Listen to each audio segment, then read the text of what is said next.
Hey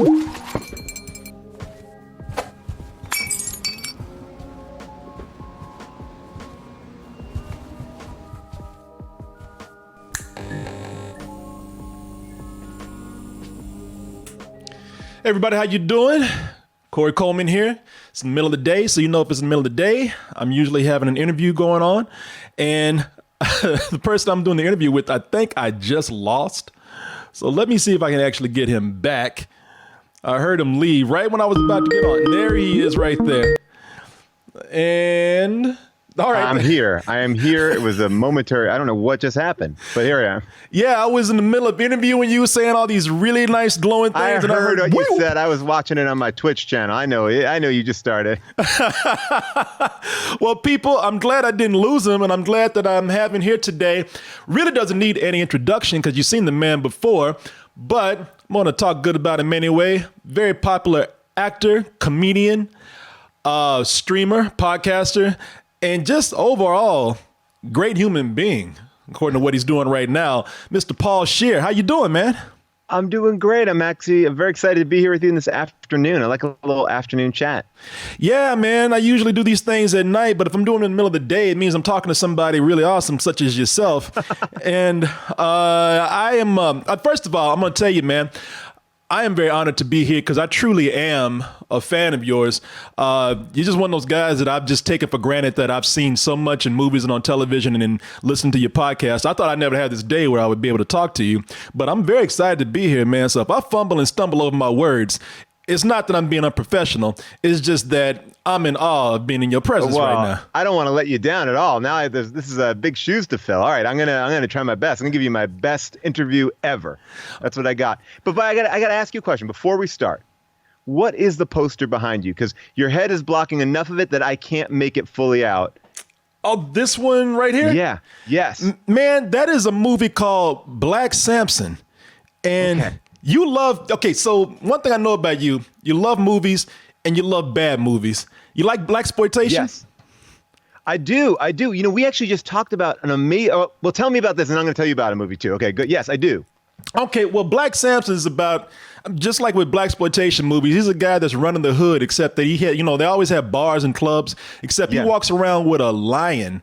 And the white mob wants to stop him because they don't want any Negroes in their neighborhood doing things. And he ends up going up against the mob. And it has one of the craziest endings that I've ever seen. Somehow they got a bunch of black people to climb on top of buildings in the middle of the city and just throw garbage down on these Italian white people. They're throwing refrigerators and trash. It's insane. And it's Black Samson. I recommend you see it, man.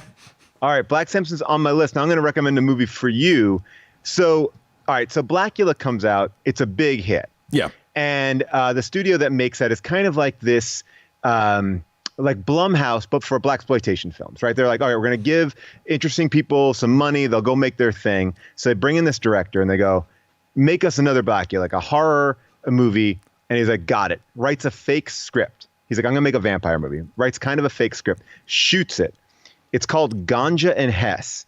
It is unlike anything that I've ever seen. It's so weird. It's so bizarre. It's like a crazy art film that was never released. It was released for one day. They took it, they re-edited it, they chopped it up, and they put it back out. But it finally just came out, I think, about a year or two ago. And it actually stars who was in Night of the Living Dead.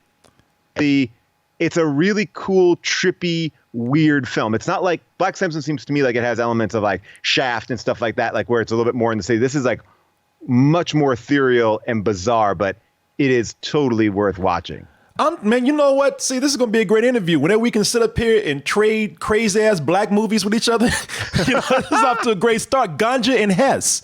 Ganja and Hess. Yeah, it's really cool. It's like, again, it's bizarre, but I couldn't stop watching. I was like, what am I watching? Because it is, it's out there. I can't even describe it more than if you watch the trailer, and if you're like a little bit engaged by the trailer, you'll be like, okay, I'm in. You should watch it. I'm doing that, man. We do something now on our shows. We stream every week. So Tuesdays have become my bad movie days, our crazy movie days. I've been needing a really crazy blaxploitation film, man. So you helped me out immensely. Thank you so much for that, man. That is I think it will blow your mind. I want to hear what you think of it when you're done with it. And when I'll have myself or my producer will send you an email letting you know that I watched this. But I hope that I hear in your podcast one day you talking about this movie back here at Black Samson. Don't have to give me a shout out or anything. I can just sit back and say, you know what? I told him about that.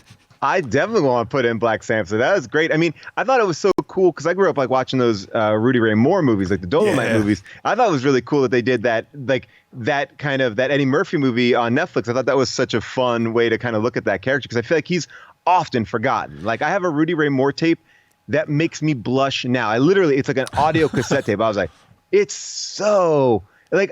I think I can go blue as anybody, but that tape makes me blush. I mean, it's hilarious, but it's crazy. Oh, I know, man. I've seen him live a few times. I actually got to hang out with him a lot, man. Did you ever meet Rudy Ray Moore? You know, I'm trying to think if I did. I may have seen him like at a convention or something like that, but no, I don't think I've ever actually seen the man in person. Yeah, or talked to him. No.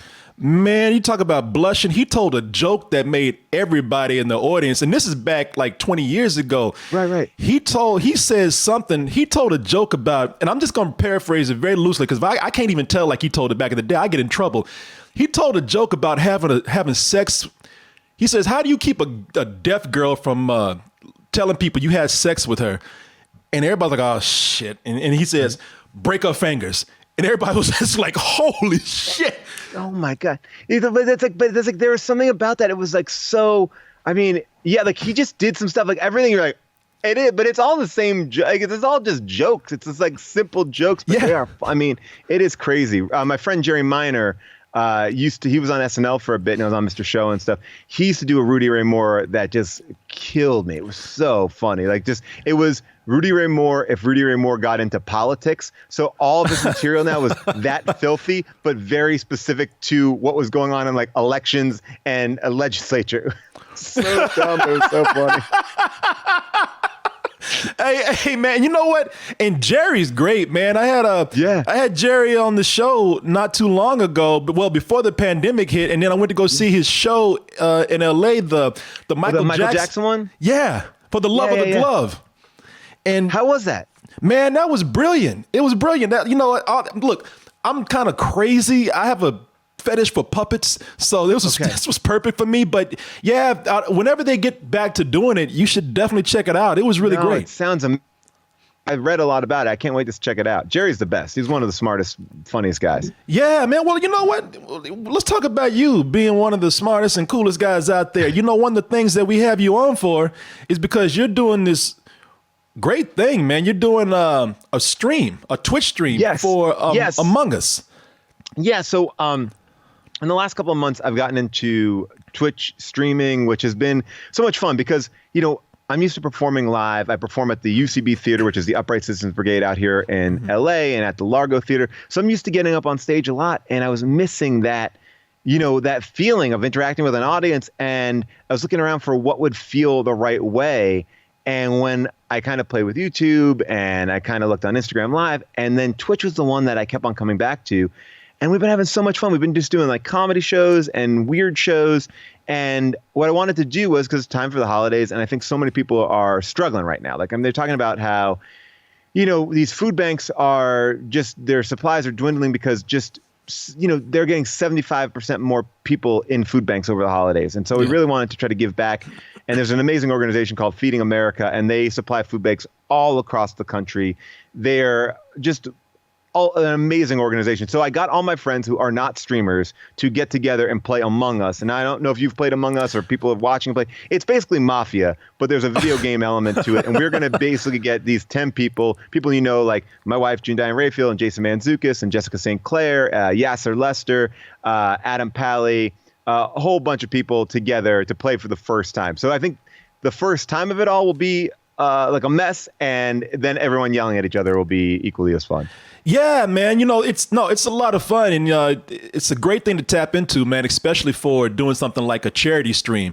Yeah. This is going to blow up for you, man. This is going to be really cool. I mean, you chose the right game. Plus, having all these comedians on is going to be something I think a lot of people are going to tune into. You want to tell people more about it and when it is and everything? Yeah, sure. It's going to be Wednesday night, 8:30 Eastern Time, 5:30 Pacific Time. My Twitch channel is just twitch.tv/Paul Scheer, Scheer. I got a Discord now. Look, I'm kind of getting into your game. I'm getting in this world. It's fun though.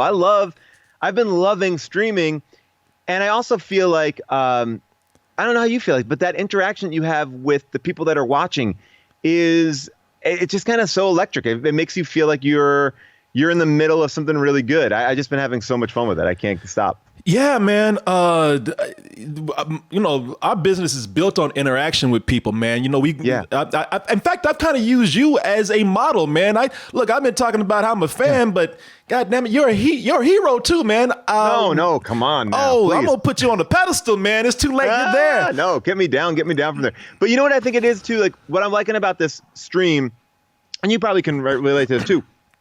It's better when you know everybody, right? Because a lot of the times that you're playing these games and you don't know anybody, and then it's like you want to be arguing with your friends. It's the same way you want to watch movies. You want to watch them with your friends. Like, how did this get made? We stopped having guests on for the most part because it's just easier to have three friends who get each other riffing and having a good time. It's like, and I think that's like that energy that I just like that kind of being able to play with each other. Yeah, man. What I was going to tell you was I kind of used your model of going out and doing live shows because really? Yeah, you were doing because I told people, I said when we were doing a podcast and we were doing animated reviews and whatnot, I was telling people cool. Like I want to go out and do live shows on stage, and people were saying that sounds crazy. I don't know if you can do that with a podcast, and I pointed to your podcast saying, hey, look, man, these guys are doing it. It can be done.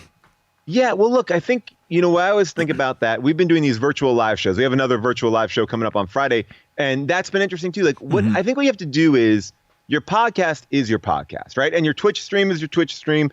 And then when you're doing something that you're taking it out of those formats, you got to figure out, all right, well, now how do I make this stage worthy? So I've seen a lot of people take their podcast and they just put 3 chairs on stage and they just talk into the mics. And most people are going to be fine with that.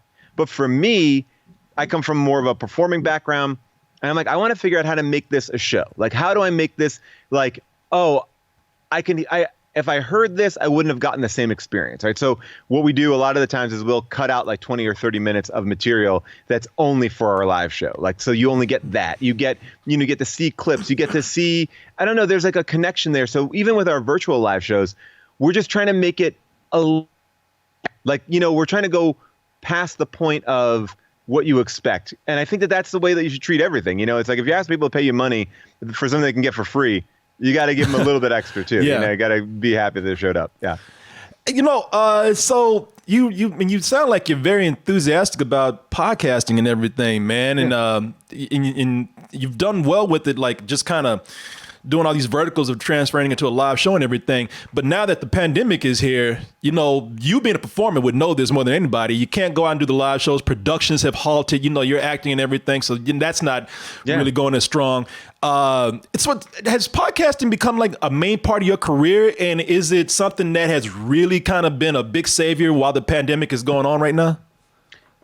While the pandemic has been going on, absolutely. It has been a constant a way for me to connect with people, my friends, and to give me something to do. Because I have How Did This Get Made and Unspooled, and we even have a game show on Unspooled. So it gives you like a reason. And especially, look, we've all been having our ups and downs in this pandemic, no matter who you are, if you're working, if you're not working, so for me, it was really great to keep my mind off of things. And look, we've been going through things socially. We've been going through things, with like, literally like physically with the virus, there's elections, so it's been a great way to keep my mind off of things, and it kept on going. Now the way that people listen to podcasts now, it's very different because people aren't in their cars and they're not going to work, or people weren't at a certain point.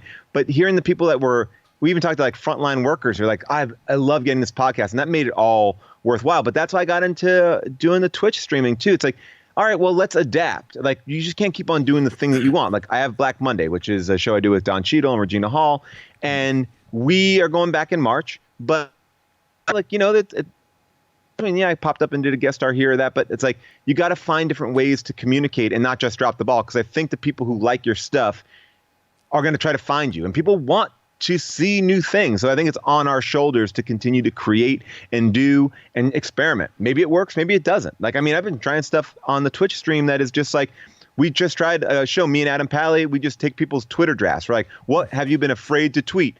Come, let's talk about it and let's make it better. And, you know, so like we do all that kind of stuff and we'll just experiment because I feel like that's what I miss from live performing. You know, once you get on TV and you're writing it and doing all that, it's like when I'm doing comic books or TV shows or whatever, that's more professional. But I like to keep it loose and fun. And podcasting to me feels the closest to improv and it has that loose live energy.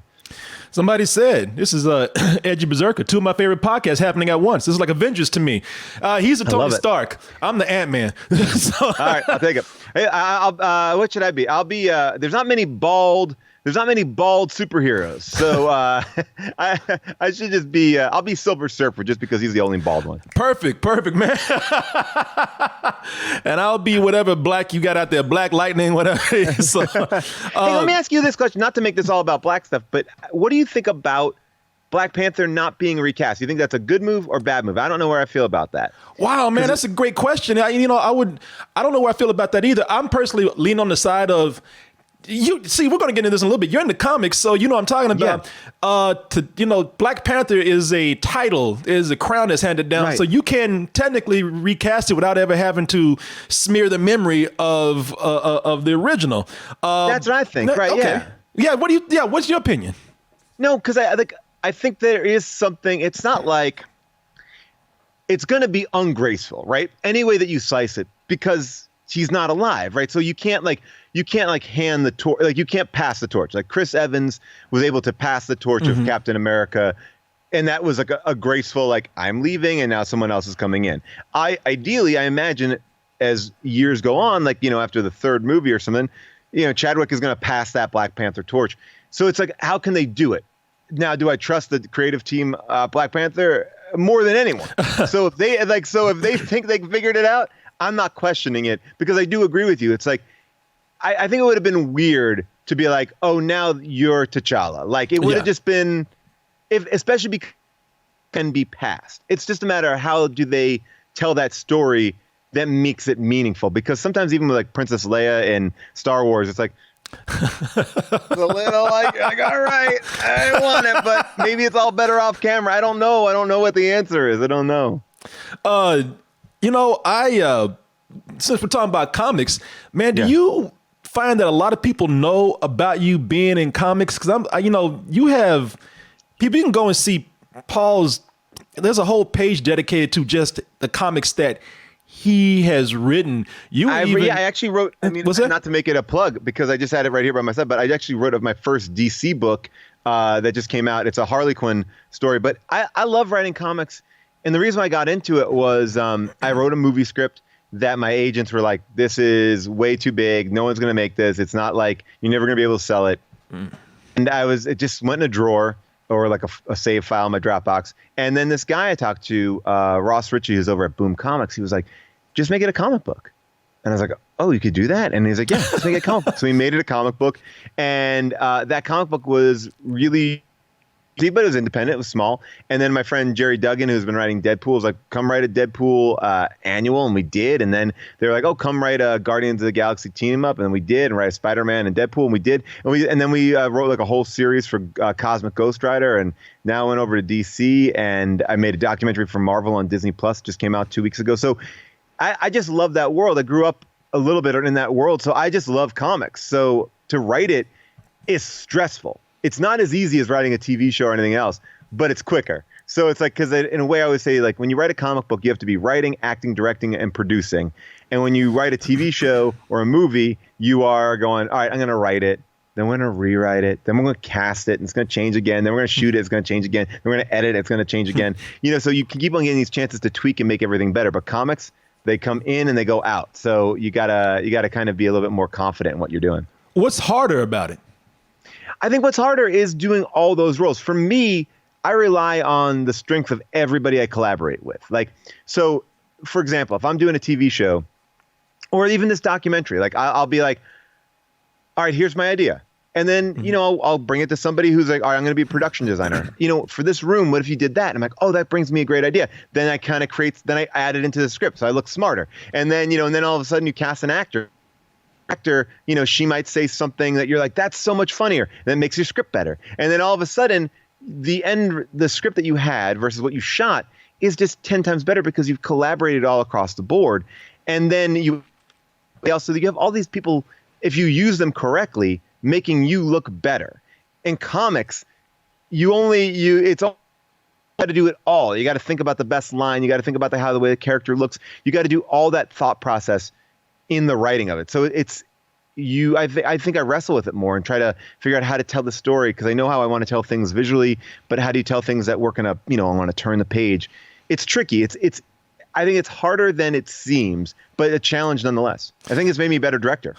No, that's great, man. That, looking at you being in comics. So were you not into comics as much before, since you said somebody recommended this script being comics? Or were you always into comics?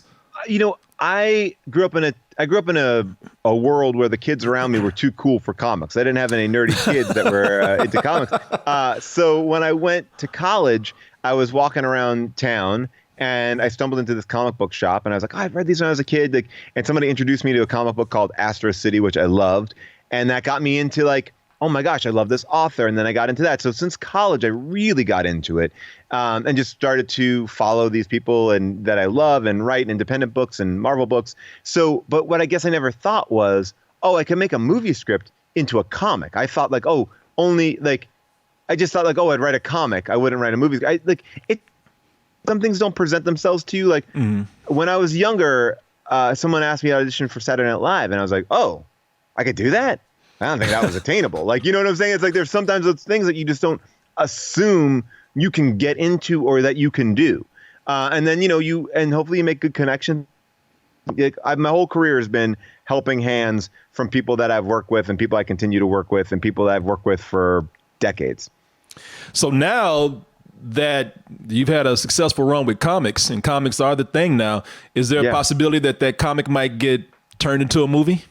We're trying. We're actually working on something right now with the original book that I wrote, that original Aliens versus Parker as an animated show. We're kind of playing around with that, but then also this documentary I just did for Disney Plus. I just called. Disney Plus has this new series called 616, and it's the world in which Marvel kind of lives in. Yeah. And I did episode 4 of that called Lost and Found, and basically the theory is, hey, look, you can't be anything in Hollywood unless you have a Marvel character that you have rebooted. So I go and try to find the Marvel character that is right for me. So I won't spoil it, but that is my journey. And we actually make something pretty fun at the end of it. So that's out there too. So we'll I saw that. You were talking to Reginald Hudlin about Black Panther and if I did it right. A few other things, man. I said I'm going to write the equivalent. I want to talk to you about podcasting, man. Again, so with podcasting, what I really envy about what you do is that, man, you're able to just kind of go and call up people and you can get all these people that normally anybody else would have to pay just to come in for 2 minutes, but you get all these people to come on and do things with you. Now this is from your MTV show, Human Giant, but you've done live shows and you've had guests where, some of the most popular people out there in comedy and entertainment. Is that what you do? You just call them up and say, hey, you got time? Can you come and do a podcast? Yeah. I mean, it's tricky, right? Because it's not like I'm making cold calls. For the most part, 80% of the people I work with, I have 1 degree of separation from. And that's just the way it is. But that's also 20 years of working in this world, in this business. I remember I was playing cards one time with John Hamm back in the day in New York City, and Will Arnett was on hanging out backstage at UCB when Arrested Development first came on the air, so people come around, you get to know people, you get to play with people. Some people take off in a crazy way, a bunch of my friends got on the Daily Show, Rob Corddry and Rob Riggle and Ed Helms, so all of a sudden, they've achieved some sort of celebrity or they've achieved higher profile, but they're all just the same friends that we've been working with. So yeah, you know, for example, like when we had like Seth Rogen and I became friends just because we were mutual fans of each other, you know, and we worked together a bunch. And when my wife did Long Shot, we found out, listen to How Did This Get Made? She's like a big fan of How Did This Get Made? And we're like, well, you got to come on the show and do it. And she's like, oh, absolutely. So it's sort of, but I'm not his agent and going, hey, would you like to come on and talk about a bad movie? Like, you know, we kind of let people come to us, or we reach out to people that we know might be really fun. You know, speaking of working with people and going back to what we were talking about, bad movies, you, like I said, you have this fondness for bad movies. You've even worked with people, I think, that you just had fun being in a bad movie. Oh, yeah. You know, this is Nicolas Cage in Army of One, I believe. Tommy Wiseau and Greg Sestero and Best Fiends of Friends, depending on how you talk about it, man. Have you ever talked about a movie or deconstructed and made fun of a film and then had an uncomfortable run-in with the person involved in that movie? You know, it's a tricky proposition, right? Because I think that one of the things that sets our podcast apart from others is we love the movies. We love them. Mm-hmm. We love the actors. Very rarely are we critical of actors. We are critical of characters, right? Mm-hmm. Which is a different line, right? Because that's more maybe on the writer. But the other day I was shooting The Goldbergs, and we did this movie called The Hottie and the Naughty, a Paris Hilton movie. Yeah. And the director is like, hey, I'm the naughty. And I was like, oh my God, you're the naughty. But by the way, when I thought back about everything that we said, we were so complimentary about the naughty. And, you know, look, I try not to be too, I think we all do. We're all like Jason, June, and I, we're writers, actors, producers. You know, we all know how hard it is to make a movie.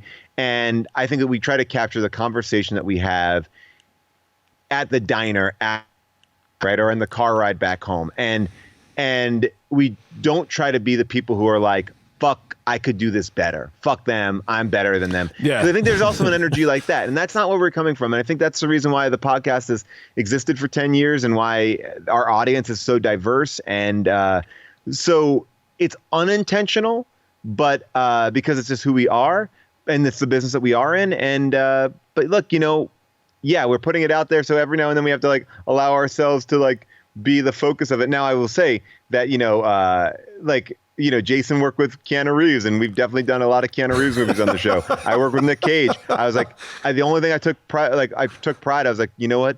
The chance that Nicolas Cage even understands what a podcast is far-fetched. So I'm okay, I think.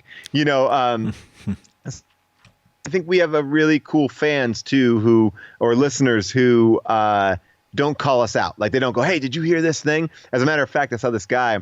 I posted it on the How Did This Get Made Twitter today. He was interviewing Gerard Butler, and he snuck in a Geostorm in there because it was like Geostorm is going rallying cry of our show, and he was like, oh man, you know, I love all your movies, this and this and this, and of course Geostorm, and like, but it's like such a fun little like Easter egg. It was great. Hey, you know, you brought up your wife, man, your wife June. Yeah. Beautiful woman, by the way, man. Beautiful lady, yeah. Beautiful lady. Yeah. How long have you two been married? Oh, my gosh. We have been together for about 15, 16 years, and we are married for, 11 years. So now, you two, now she's also a comedian. She is. And for people... I'm Grace. Yeah, and you've seen her before, like June Diane Raphael. People, I mean, you've seen her before. You probably didn't even know that they were married at one time. They've done, you know, you've done a show together. You've done you do the podcast together. So with her being a comedian, you being a comedian, you know, you're a big comedy entertainment family. Is there any competition between you two? No, because I'm never up for the parts that she's up for. So that's the best part about it. Like it's, you know, and that's true. I mean, on some level, it's true. Like, you know, she's going to achieve success, but it will never be at my expense. But truthfully, and look, I can say this, but I think it's easier said than done, but it's something I always try to remind myself, which is like, success isn't finite. Just because someone else gets something doesn't mean that you're not going to get something, right? And I think the minute you start to like look at the world and just be happier for everyone's success, everyone's on their own path and pattern. And I look at all the amazing opportunities that I've had and the people I've worked with, and I wouldn't trade it. And I also, sometimes a small thing connects to a bigger thing, and you wind up kind of creating a career out of all those kind of misconnections, and thankful for some of the things I did. I had a chance to star in a network TV show, but instead of that, I chose doing Human Giant, which is my sketch show for MTV. And I'm so thankful for that. That was such a giant, just a giant benefit for me, but you don't know at the moment. You're just taking chances. Nice. Well, you say all these nice things about everybody, especially a wife, but is that why you, tried to poison your wife, man? Oh my gosh, hey get into the poisoning my wife. All right, so we really went to town about this poisoning on our virtual live show. I'm gonna tell you because I actually still have the props here. So this is my wife's water bottle, or a former water bottle. It's giant. It holds 120 ounces of water. It's like 1 gallon of water. And so she was carrying this monstrosity around, and it was so cumbersome. And I went and I found her a better bottle. I found her this bottle, which is much thinner. You got to fill it up once, and then you get 2 of these is one of these. So I replaced her bottle. And then and Christmas comes, we put up our Christmas tree, and I have this like little Miracle Grow, like it looks like a little, and you put like 2 tablespoons per every ounce of water in there to help your tree look good. So I fill this up with water, and I dump like a couple tablespoons of this in there, and I give it to June, and June walks over to the tree and waters the tree with it. She then places it down on the counter and then forgets that she watered the tree with it and then drinks from it. And then she said, I poisoned her. And I was like, you knew what was in there. You poisoned yourself. It's like I'm getting blamed for a murder. It's like, well, you left the knife out on the counter. How do you expect me not to stab myself? I'm like, come on. Yeah, people, we're just joking around. She put out a playful video on, I think it was on Instagram, where she was talking about my husband just poisoned me. He's a person of interest. She went on a long time before she gave the reasonable explanation, but it was pretty funny, man. I thought when she put that out we were there. having fun with it. There was nothing poisonous in that thing, but yeah, it's so funny. Everyone got all up in arms. But it's been like a funny running bit with us. Hey, I got to tell you, man, before we go, because I know you got to leave in about 7 minutes or so, but you are one of my favorite people to hear say the word fuck. You just have a way of saying it. Really? Yeah, you're very funny with it, man. I'm very foul-mouthed myself. Glad to hear it. What's that? I said I'm glad to hear it. No, man. So I have respect for, my fellow man out there who can actually, use the word effectively. I admire that. But at the same time, you being a family man and everything, I think you have a daughter, right? 6 years old? I have 2 sons. I have a 6-year-old and a 4-year-old. Damn, I messed that all up. Where did I see daughter from, man? Don't worry about it. Who cares? They're not out and about. There's no reason for you to know. But, you have done one of my favorite kid shows from back in the day, man. I used to watch this because it was so cool, and you made the transition very well from being, this edgy entertainer who uses a lot of foul words to being really funny for a kid show. Knock, knock. Who's there? Boo! And that was before I had kids. Like for me, that was a cool show because the Yo Gabba Gabba guys are just fans of cool music and comedy, and they asked us to come on, me and my buddy Jack McBrayer, and I love doing that stuff. I think like look, everyone's doing a little bit of everything now. There's not one thing to do. Like I was watching the other day, I was like, Elizabeth Banks is hosting Card Sharks. Like Card Sharks is back. So who knows? Like, I think it's like there's certain things I love to do, and there's ways I can be with a kid versus things I can't do. It's even what you said. No, sorry, we weren't talking about this. Sorry, I got confused with another interview. I was on Nailed It, and it was like you just have the rules of what you have to do and what you can do. And then you just play in that rule box. It's fun. It's like I think I like that kind of challenge. I don't need to say it. I'm like, get me in there. I gotta say fuck in front of these kids. I don't feel that at all. But do you want to? Yeah. Would you like to do any more kind of kids shows or children's entertainment? Yeah, look, I did a fun thing with Sesame Street last year, which was amazing. Like there was a character that I love from Sesame Street that kind of had not been. His name was like Nelson Franklin, and sorry, his name was Franklin. His name was Franklin. I don't know what his last name is. So his name was Franklin, and I was like, I love that kid, that Muppet when I was growing up, and so I went on Sesame Street and they brought that Muppet back for me, which was amazing. I know you said that you had a puppet fixation. To be on that set with all those Muppets was, I mean, truthfully, one of the most mind-blowing experiences I've ever had. Was it Roosevelt Franklin? Yes, Roosevelt Franklin. Yes, there he was. Yeah, I used to love that Muppet. I thought they took him out because he was too jivey or something, but they brought him back. They brought him back. I think that was right. I feel like what they felt was he was too. Yeah, I think that they made a move that wasn't necessarily super smart. So when I went back for the anniversary, I was talking about how I love that character. I miss that character.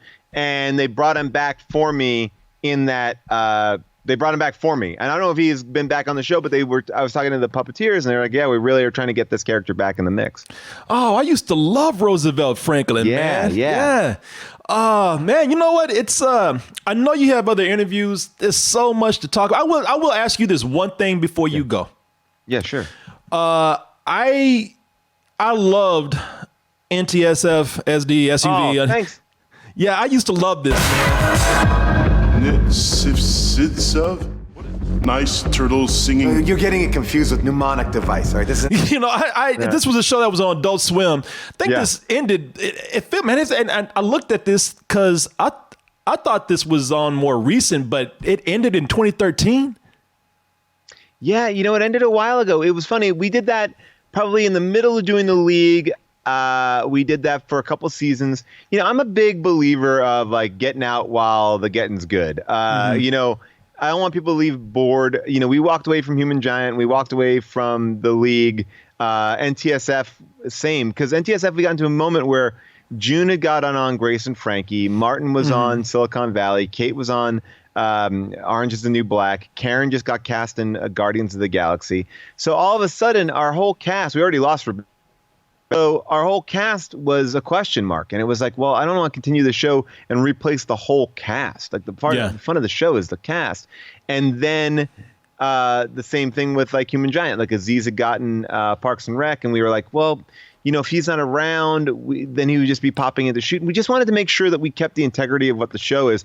And I also think it's fun to jump in. Like if we kept on doing Human Giant, I probably wouldn't have done the league. And if I stopped doing the league, I probably wouldn't have done Black Monday. So you just kind of have to. I think he's got to be flexible with like letting go of something that's good, and to jump to something else that's equally as good. Man, this has been a great discussion. You're awesome. Thank you so much. This is a pleasure to be here with you. Yeah, same here. So I'll be listening. I especially now expect to hear about Black Samson on one of the shows. I gotta get on Black Samson. I can't wait.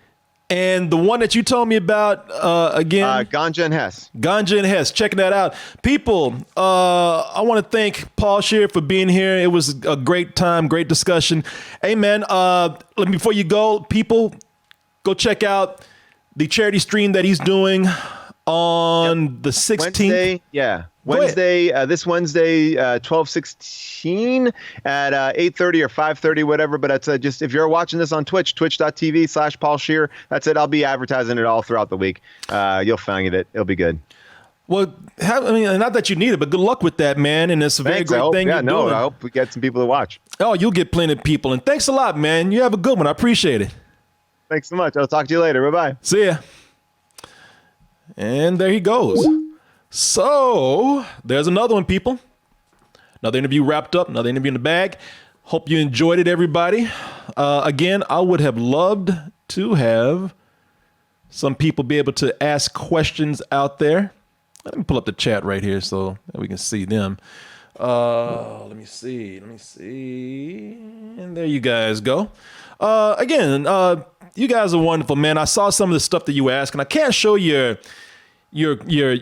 comments in the chat during the interview because there's no telling what people say sometimes when somebody might jump in. There's no telling what a giant penis might be made out of the symbols and whatnot. So I had to keep you guys out.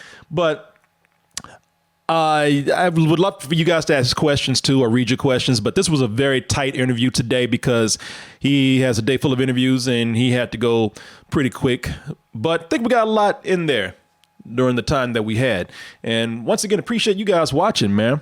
So we'll have that up and we'll see you guys on the next interview, the next show, whatever it is that we're doing. And remember, even when I'm not streaming, and we stream a lot, but when I'm not streaming, I'm still thinking about you, still want to hear from you. So please do not hesitate to pop open that keyboard and type in for me, kcoolmans at gmail.com. That's KCOOLMANZ at gmail.com. Email us with any kind of questions, comments, compliments, insults, input, insults, and or advice. Also, we're on the, what is that? Oh, sorry, my dog is at the door. She knows when we need to go. We're on the social medias, Instagram, Twitter, and the face to the book. Copy all that information down right there. Memorize it, love it, use it. And folks, I'm not going to do any announcements here because this is an interview. We'll save those for another day.